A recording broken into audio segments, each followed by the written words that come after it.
You already hit the... Yeah. All right, you guys, welcome back to another episode of The Intolerable. Dev, what are we doing first? Tell them.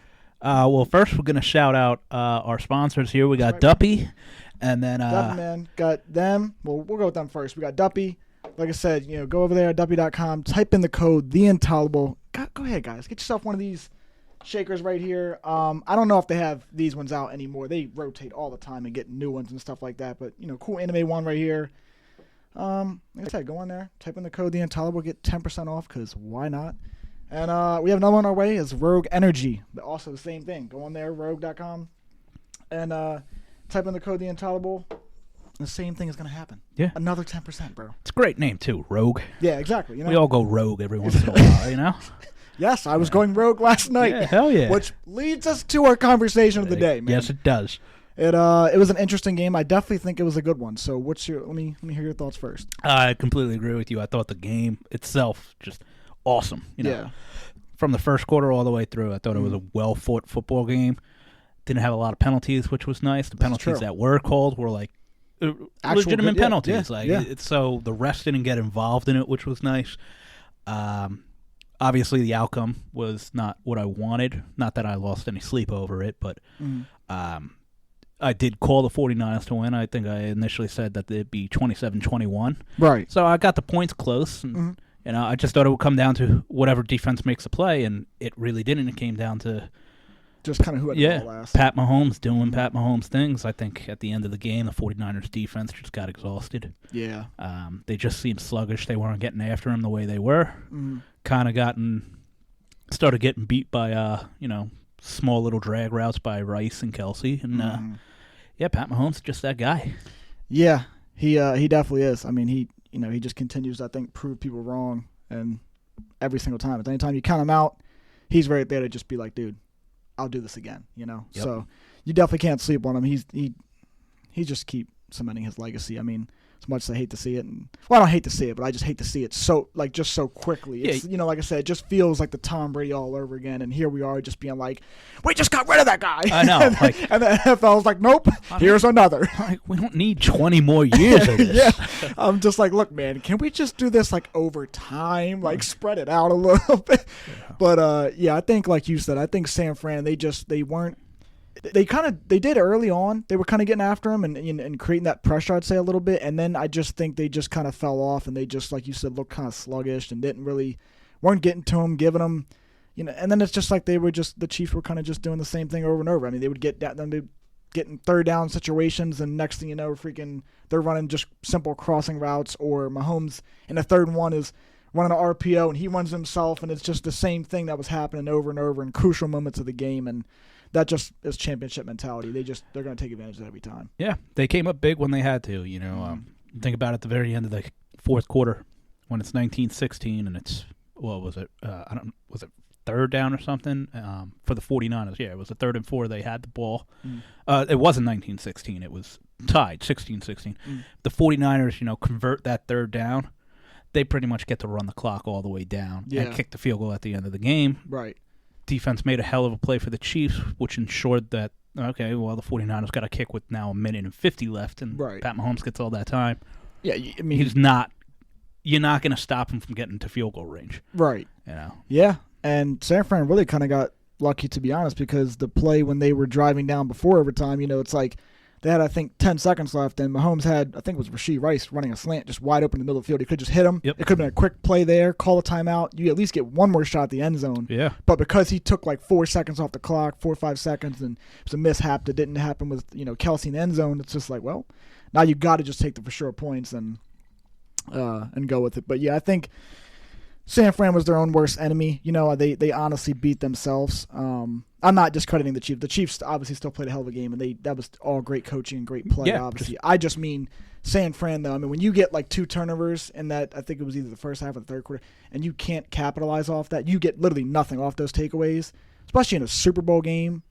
Yeah, you're making it easy for the other team to win this game. I mean, you can't do those things. These are situations that you need to prepare for and be ready to capitalize on. And the Chiefs, obviously, when they had the one takeaway, or however many they finished with, but I know they had the one on the punt where the guy, went off his foot, and then they get in good. Yeah, that was a bad break. Even for the stuff Niners, like that. It's like, what I mean? it just that stuff. I mean, but they capitalized off it. It's like you didn't do the same as if you're for San Fran, so they kind of hurt themselves doing that. And yeah, man, I also think I saw something today which really kind of started to piss me off a little bit because I don't recall any new overtime rules, but they tried saying something like I guess some of the players were trying to say that they weren't aware of the new rules. And I'm like, what new rules? I'm like, these are the same rules we've had since ever since the Bills and Chiefs first thing, and then they changed it to where you get each team basically gets an opportunity unless it's a touchdown scored. So I'm like, what are you talking about? Number one, and number two, that's just bad coaching. Like if your coach wasn't preparing you for any kind of possible outcome, then you weren't coached correctly to get in the scenario. Exactly. So, and yeah, it makes no sense because the new rules. Yeah, okay. Maybe they weren't informed that if we score a touchdown, they still get the ball. But you didn't score a touchdown, so the Chiefs get the ball anyway. Yeah. So like it still fell under the old rules. So right. I don't understand the confusion. Like I don't either. Like you said, I just think that if you're an NFL player, how do you not know this? Yeah, and let's not act like the refs don't tell you before the coin toss. Anyway, like you should just know this. This is your profession. Yeah, you should know. Okay, hey guys, if we get into overtime, this is what the stipulations are. Yeah, fans know this. How come you guys don't know this? Yeah, and that's why it's like it makes me lose respect for you because it's like this is where now it's like okay, well now we're just creating excuses. It's one thing if you said if you actually had something that sounded like okay, you know what, that makes sense. But this is like I said, there's no difference. There's no new rule. This has been the past rule for the last couple of years, ever since people basically started complaining about the Bills not getting their shot when the Chiefs just went down the field, and then it changed. And it's like I'm all for that change happening. I get it, but yeah, I mean. And another thing, too, San Fran, I think they kind of ruined it themselves. I'm not going to say it was a dumb call because I wouldn't say that, but I think when they got ball first in overtime and they marched down that field, I mean, it literally looked like when McCaffrey was getting the ball, that man, he had this crazy look in his eye. He looked like he was genuinely going to be like, I'm ready to take this team to win the Super Bowl ring, just put it in my hands. And I told you this last night briefly. I don't understand on that, I think it was 2nd and 4. They ran it to the right side when they have the best left tackle in the game and you had George Kittle on the left side. I don't know why you're not running left and just handing the ball to the best running back in the fucking league. Let him get it and go. Like, he got you down that field. Why did you go to the right when that's not where your primarily best blockers are? You know what I mean? So kind of rubbed me the wrong way. And then I think when it got to that 4th and 4, I personally think I would have went for it because regardless, if you take the field goal, right, you know that, okay, well, now we have to completely shut them down. So I'm not saying it was like a dumb call because obviously it's not. Like, yeah, take your points and just hope your defense can make a stop. But the thing is, they haven't made a stop. And they have that entire second half, they weren't making the stops they needed to make. And it's just, like I said, I think if I was San Fran, I would have said, you know what, I'm going to call one of my timeouts, said 4th and 4, went to my offensive coordinator and said, dude, what's our best play? Give it to me, draw it up right now, let's run it. You know what I mean? And just take that shot. That way you don't even put the ball back in Mahomes' hands because you've already seen what he did to get you into overtime. And it's like, I think I would have taken that shot and just tried to end the game and not even give him the ball. Well, it wouldn't end the game. That's the new rule. Oh, you're saying so? If San Francisco scored a touchdown in overtime, the Chiefs still get the ball. Oh, okay. See, I did not know that. Yeah, that's the new rule. That's what came out after that Bills-Chiefs one. So that is the new rule in overtime that just started, where it used to be if you kick a field goal, the other team still gets to get the possession, and then they can win. Now it's changed where it's even if you score a touchdown in the first possession, the other team still gets an opportunity. Oh, see, I really did not know that because I could have swore it was still the same way. I mean, but regardless, like you not knowing that doesn't change the fact that San Francisco only kicking the field goal. The Chiefs would still get the ball anyway. Yeah. So yeah, I guess that's what I was getting at too. It's not an excuse to be like, oh well, we didn't know we weren't going to win. It's like, no, you right. You should like that's been the rule. So yeah. I do tend to agree with you where I think, regardless of those circumstances, I probably would have been like, all right, it's 4th and 4. What is our best play? Mm-hmm. We got to go for the jugular here. Because if we don't get it, what does it really matter? We still got to stop them from getting a field goal or a touchdown, and right. I don't think we're doing that. Mm-hmm. Me and my dad got into that conversation. I used to be a big component and big fan of just sudden death. First point scored wins. Then I kind of got the rule where it's like, okay, well, if you only get a field goal, the other team should get a opportunity. I'm not a fan of this one where it's if you score a touchdown, the other team still gets the ball because to me, Your defense should not allow a touchdown. You Yeah. allow a touchdown, you lose the game. But he brings it up. He's like, well, that's still a coin toss, because if you never get the ball, you never actually get a chance to score. So my philosophy was like, well, if you're going to do that, just play out a 15-minute quarter at that point. Just be like, you know what, overtime's 15 minutes. At the end of 15 minutes, whoever has the higher score wins. Yeah, I mean, that would be more interesting. Yeah, just that just takes the whole, I don't know, just add another quarter at that point. Yeah. Kind of like how basketball does. Like, okay, 5 minutes and just go. Right, yeah, they just basically cut the quarter in half. Cut the quarter in half, with it. and whatever happens, happens. Yeah. Now, that would be good. Yeah, I think, like I said, I think San Fran, and like I said, I'm not going to say it was a dumb call because it necessarily wasn't. You know what I mean? Like, you're just thinking logically, like, yeah, you know what? We take our points. Our defense should just stop them, and we win. Boom. Game's over. Yeah, stop them from scoring. Like I said, this isn't like you're playing some team. Like, it wasn't like they were in the Super Bowl against, like, a team that hasn't been there before. So, like, you're playing a championship team that they have great coaching. And honestly, so much, respect and just praise is going to go out to, Andy Reid, and it's going to go out to Patrick Mahomes. But people need to be talking more about Steve Spagnuolo. That man is a fucking problem. Like, even at 60-some years old, this dude, like, I just feel like he doesn't get enough recognition for how good of a job he has done. I mean, this, like we've talked about throughout the year, this whole year, the Chiefs being as good as they were in terms of the record they had, it was mainly because of that defense. I would talk more about that defense than I would Mahomes and the offense because they weren't there in that regular season. They came and they showed us why their championship mentality in the playoffs for sure. But, yeah, throughout the season, that was just all defensive, how great they played. The last game, the Super Bowl was like that. Mm-hmm. Honestly, it's not like the offense that showed out. Right. Christian McCaffrey, I think, had the best overall game of any offensive player. I know Pat Mahomes, you're going to look at, threw for 300 yards and the 2 touchdowns and everything. Obviously, he's going to win MVP. But I don't think he was stellar. I think he made the plays he needed to make to win the game. Right. I thought McCaffrey looked the best out of everyone. But it was still came down to the Chiefs' defense containing the 49ers' offense. Yeah. And all the credit should go to Steve Spagnuolo. Because, I think this is his 4th Super Bowl win as a coordinator. Yep. He was pivotal, obviously, early in the years with the Giants. That's right. That's right now. I mean, the guy's great. Yeah. He really is. And maybe he doesn't, I saw this morning they were talking about, why he doesn't get recognition for these, like, potential head coaching jobs. And maybe he probably just, I think, in my opinion, I think he probably just turns them down because, in terms of him now, I'm saying, because if you're on the Chiefs and y'all just keep winning and it's clear that you have Mahomes and you have a potential dynasty team, it's like, why would you leave that to go? I mean, like, money, yeah, but I mean, it's like, is the money really worth it when you're already 60-some years old? And at that point, it's like, dude, we could just add to my legacy here and keep getting rings, or at least keep getting the possibility of getting these rings, whereas you go somewhere else and it's like, yeah, you have a possibility, but it's Patrick Mahomes, man. Like I said, it's tough to. And you know what? Some guys are just, they're better coordinators than they are head coaches. Yeah, that's very true. And I always think of the guy for the Steelers, Dick LeBeau. Long-time defensive coordinator. Tried to be a head coach. Didn't really pan out that well. Right. Goes back to being a defensive coordinator, and that's what he said. He was like, I just want to be able to focus on one side of the ball. I'm not the head coach, so I don't have to worry about managing the egos of these players that much either, because that's the head coach's job. Right, yeah. I'm still a coordinator. I'm still somebody with authority, but overall it's the head coach's job to get the players motivated, to give those speeches, and the coordinator can just kind of be like, no, let me focus on my defense, and that's what I worry about, and that's what I love to do. That's probably what he does want to do. You know? Like you said, he's old in age, and I know he had a head coaching job at one point. I don't think it really worked out that well. Yeah. He's some guys. Sometimes you know where you belong sometimes. And not to say that he can't be a head coach or isn't qualified for it. Right. Sometimes you just don't want to be. Yeah, and that definitely very well, could be.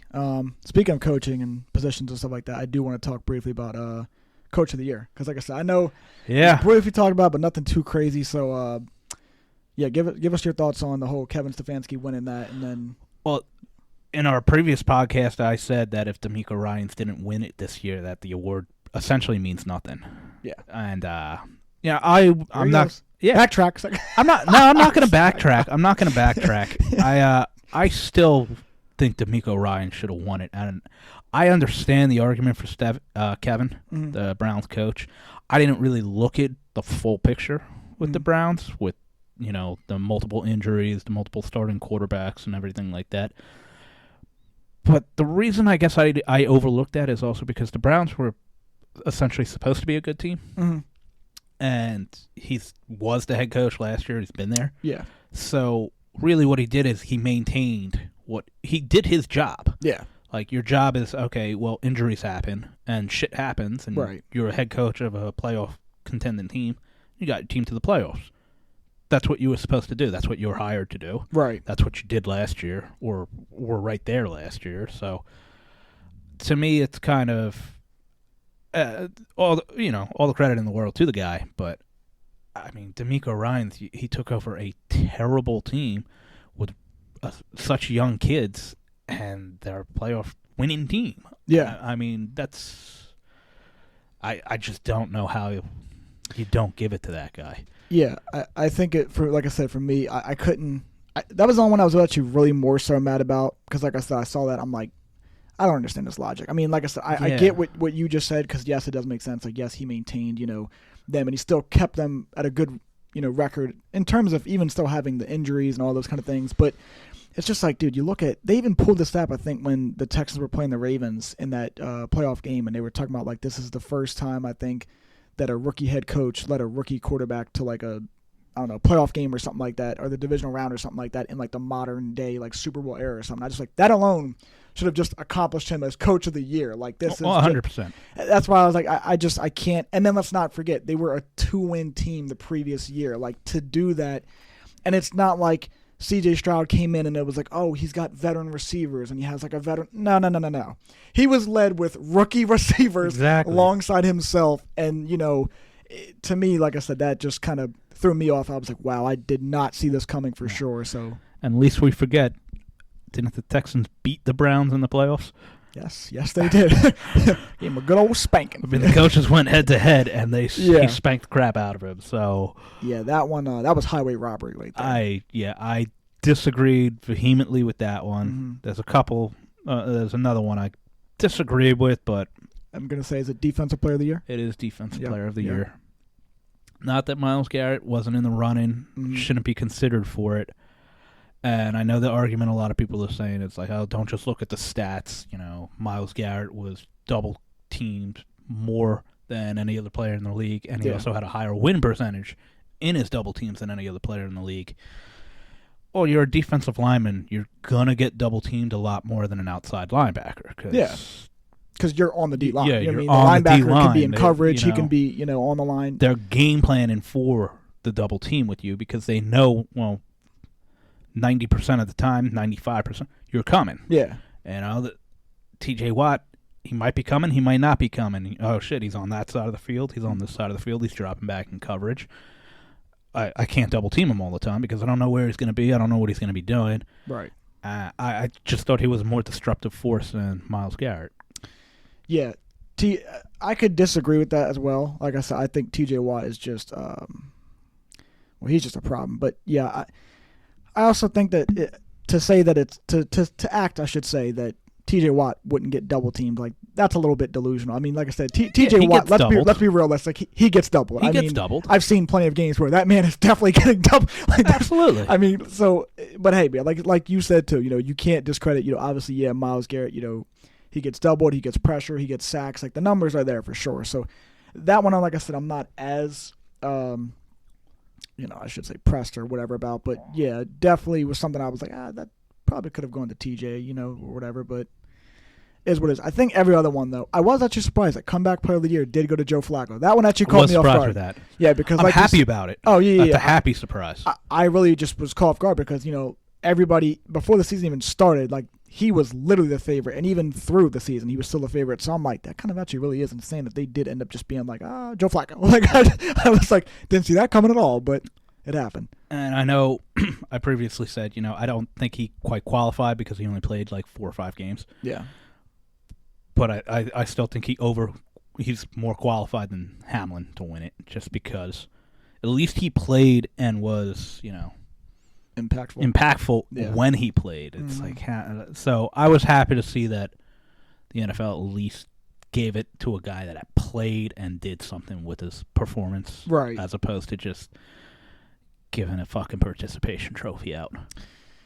Yeah, man. I definitely agree with you on that one because it is definitely, like I said, it caught me off guard. But yeah, I mean, I think it went to the right person because I don't know who else it would have honestly went to. Maybe Baker, probably Baker. But like I said, even then.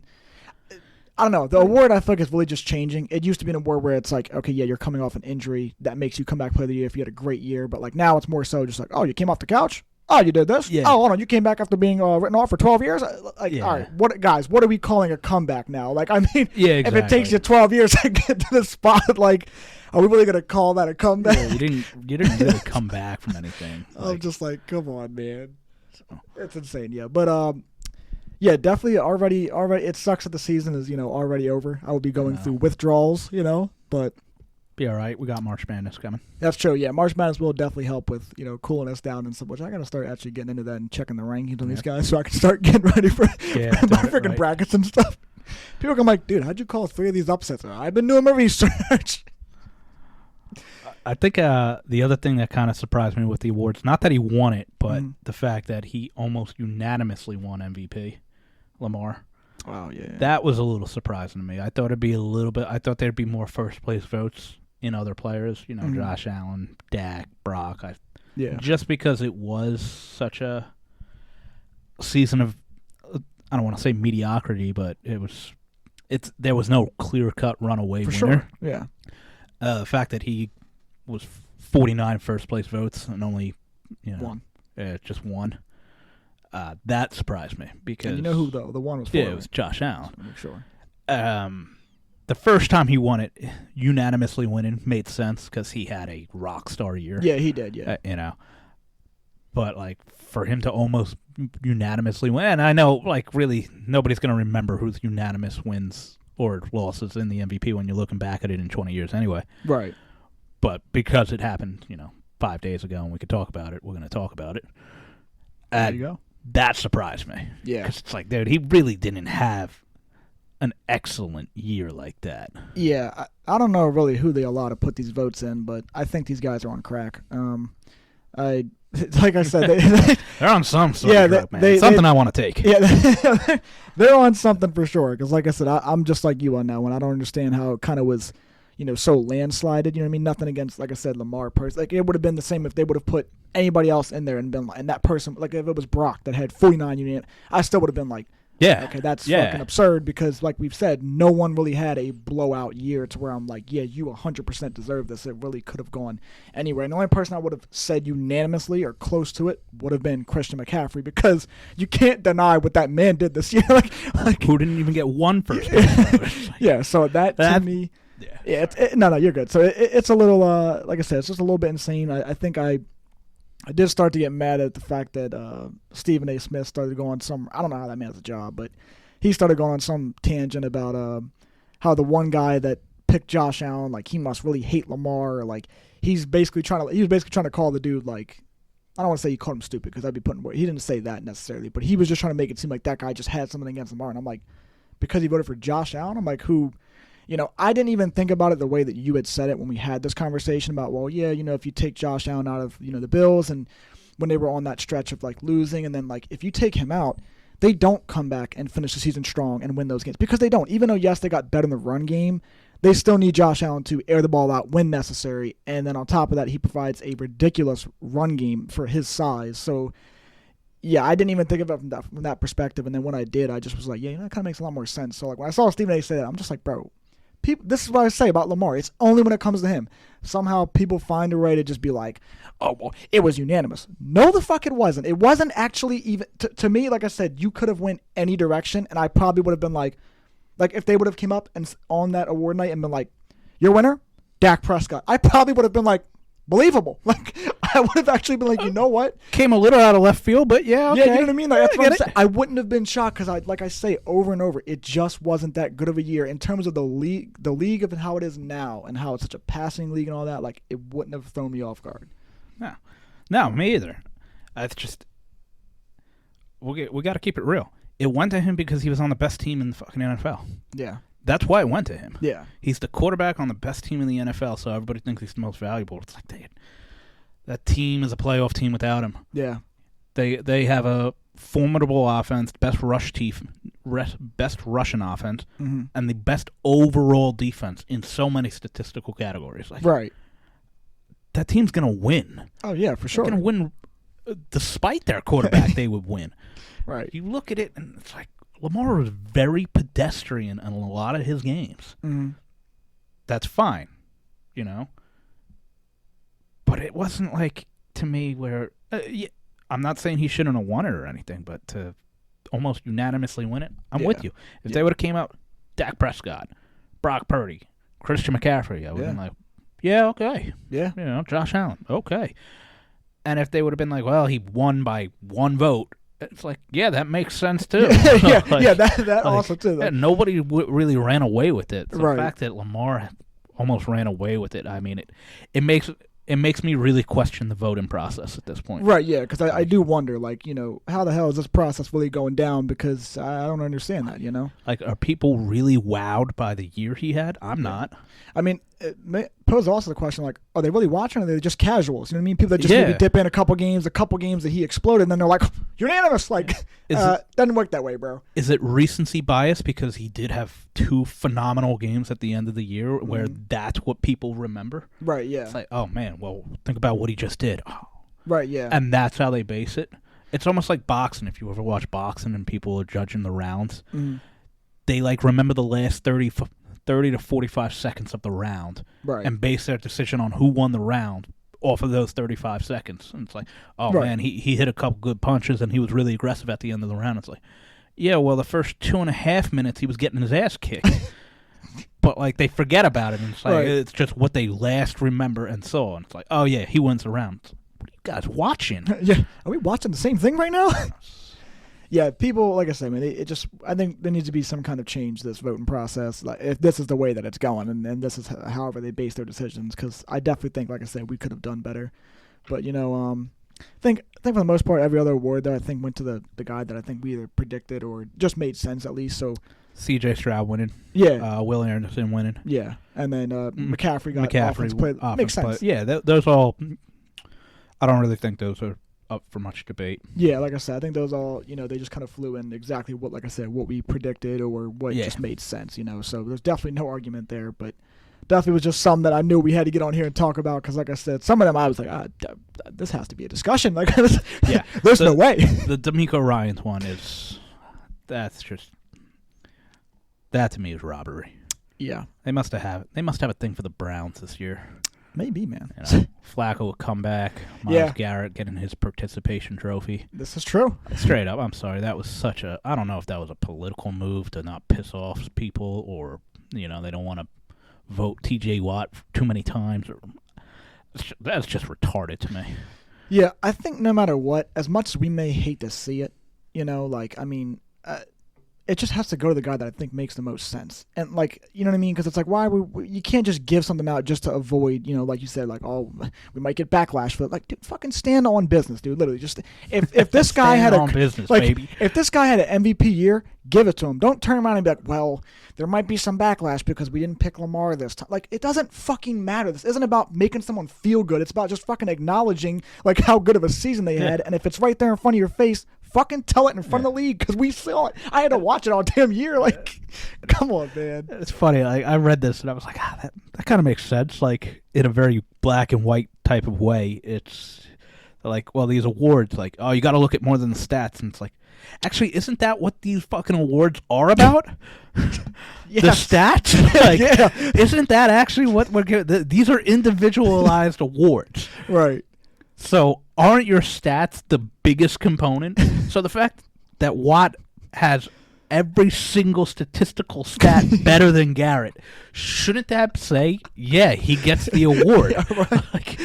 It's like, why do we see this and know that? But they're like, NFL's like, we don't see it. Well, he made that play. I don't give a fuck about that. What did he do? Oh, he outplayed him in every fucking facet. Right. He gets it. That's what the award is. It's just common sense when it comes down to it. What the, like, Jesus Christ. Yeah, these guys get out of hand. One more thing that I did want to talk about briefly. I don't know if you had saw it, but they said apparently, now I don't know if actually it will happen, but it is just the market that quarterbacks are in nowadays, and how the league is just continuing to rise in money and all that stuff. But they did say that Tua, I think, is supposed to get like Joe Burrow type money, and I was like, are we watching the same thing? I just saw this. I was concerned. I was like, I don't know. Like, if the Dolphins do this, I'm not going to lie. I think they're seriously setting themselves up for failure in the future because I'm sorry. Like, nothing. I love Tua as a person. I truly actually do. Like, I have nothing against him. Like, it's just when it comes down to the sport, and if I was a fan of, like, the Dolphins, I'd be like, dude, I don't even want this guy. Like, he can't air the ball out that far. Like, yeah. And it's not that you have to be the best deep ball thrower because we've talked about this. Brock isn't the best deep ball thrower, but he is at least good in other areas where it's like when he throws a fucking medium route, it's going to hit you in stride and you can get the rack yards easily. Tua can't even do that. Yeah, and that's my biggest gripe with Tua. Yeah. Everybody's like, oh, his completion percentage. Oh, that's such a fucking stupid stat to begin with. Mm-hmm. But, yeah, every time he throws the ball, his guy is stopped. He's not accurate. Yeah. He hits his receiver, but is it where the ball should be?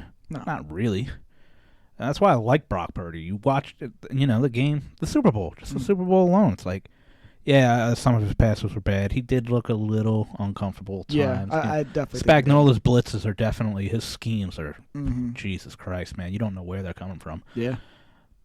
But the times he did hit his guys, it's like he put them in position to turn upfield and make a play. Yeah. And that's what I want. Yeah. Yeah, I think Tua just struggles with. I don't like him. And once again, not as a guy. Right. I have nothing against any of the guys in the NFL. Like I don't know any of them. So, but yeah, as a quarterback, I'm with you. Yeah, because it's just rough, man. Like I said, you want your quarterback to be able to hit your guy in stride, and it's like honestly, like you brought up the completion percentage, and that's why some people say that for Tua and stuff. But it's like, okay, let's take away if he didn't have Tyreek, who was the fastest receiver in the NFL. I'm sorry, but dude would not have as many passing yards as he had. He wouldn't have as many passing touchdowns as he had. Like Tyreek is the sole reason that dude. If anybody has that guy in their offense, it helps you out tremendously, especially when you're the quarterback, because you're like, this is my best friend right here. Like, bro, this guy can outrun anybody. Like, I mean, even the plays where Tua throws a bad throw and Tyreek has to come back and stop for it. Somehow he still comes back, stops for it, and still outruns the guy and scores. And it's like, only Tyreek could do that. You know what I mean? He does make adjustments when the ball is in the air better than any receiver. Yeah, and he's such a small guy. Like he's not not small, but you know what I'm saying. He's not like the biggest guy in the world. So when you watch it, you're like, damn, this motherfucker. He came back, stopped for the ball, outmossed somebody somehow, and he still scored. Like he really is so gifted. Yeah, and it's funny for a guy that came in and everybody was just like, he's just a punt specialist, and then he was like, whoa, slow that talk down. Speed kills, man. Yeah, it really does. So yeah, I just want to bring that up because, like I said, that is an interesting debate. I think Miami, I'll be interested to see what they end up doing, throughout the offseason, if they give him a big payday. They probably will. They'll pay him. Yeah, like I said, they probably will just because of the fact that he played a full season healthy. Obviously, that was their main concern. He was able to do that. But, yeah, I just think that. And then, I mean, what's the market look like? Like, who are you going to get that you think is better than Tua? Yeah, like I saw immediately so many people in the comments, and they were like, I mean, let's not forget people. Daniel Jones is getting – and I was like, bro, as soon as I saw it, I was like, okay, look, yes, I do get this, but at the same time, like, okay, let's just put this out there. Daniel's just dumb, okay? But like when you do watch him play, and I can say that because I'm a Giants fan, so I watch the guy play. But like at the same time, though, I've watched him. Yeah, I've watched him play, and I've also watched him actually hit somebody in stride, or actually he's able to throw a deep ball and it actually hits someone. Even if he overthrows him, at least he fucking overthrows him. Tua every time it's an underthrow. So it's like when you're a quarterback, that's not good to see because you're not even. Like I said, if you overthrow, it's at least like, okay, you just put too much on it. This guy, I'm like, can you even put too much on it? Like, pump the arm up. It is a little tough to overthrow Tyreek Hill. Yeah. Like, that's the one thing. But I am with you, yeah. It's like watching Jalen throw. Like, every throw seems to just... the receiver slows down or has to make an adjustment to come back to it. Like it's never just a beautiful, just in stride throw. Yeah, Yeah, I haven't been a big Tua fan since he's come into the league. I don't think he's the guy. Miami's going to pay him because while there are many quarterbacks in the NFL that are better than him, they're on other teams. Right. So yeah, you got to kind of just ride with what you have. And yeah. And obviously they were a playoff team, so it's not like they're going to get some crazy high, first round pick right away. Yeah. And it's not like he's terrible either. Yeah. It's like he's still an efficient quarterback. It's just, he definitely lacks arm strength. And I think accuracy. Once again, people will argue that completion percentage, but I could be the quarterback and dump it to you forward. That's a completion. Yeah. There goes my percentage. It's up. Yeah. It's good. I could complete 15 of 20 passes. You'll look at that in the box and be like, oh, man, he's efficient. And fucking 12 of them are dump offs. 12 of them didn't go 5 yards in the air. Right, yeah. My 5 incompletions are when I actually threw it 15-plus yards. Right. Yeah, so you can only argue that to an extent, really, and even then you really just can't, because it's just like you said, you could do that right there. And a receiver drops one, there goes your percentage, or a receiver makes an amazing catch that shouldn't be caught because it was a terrible throw. That's good for you, but it's like, oh well, actually it was a god awful throw. Or it was deflected at the line of scrimmage, and Lamar caught his own ball. He helped his own completion percentage. That was a good play. It was awesome. That play was pretty funny. And only Lamar could have made that play. Like his speed. And like when you watch that from a separate angle, if the guy that tackled him doesn't get there, he probably runs for a touchdown. It was like wide open. I remember watching it. I was like, that's to the crib. Yeah, I thought so too. He might take that all the way. I thought I was rewatching like an old Devin Hester clip. I was like, holy shit! There it goes. But yeah, man. So it's been interesting, having this conversation about the Super Bowl recap and just the how the awards went and stuff like that. It's good stuff. So like I said, we'll have to take our hiatus on the football, obviously, but we're still going to keep putting out daily content, weekly content, bringing stuff your guys' way and getting your opinions on those kind of things. Any suggestions that you guys want to hear? If there's a topic you'd like us to talk on, or anything like that, regardless, outside of sports, whatever it may be. Yeah, for it. We're here to tackle, man. Like I said, last thing too. Once again, shout them out. W, man. Head on over to W.com, type in the code TheIntolerable, get 10% off, because like I said, why not, man? All right, I appreciate you guys rocking with us. We will catch you guys on the next episode of The Intolerable.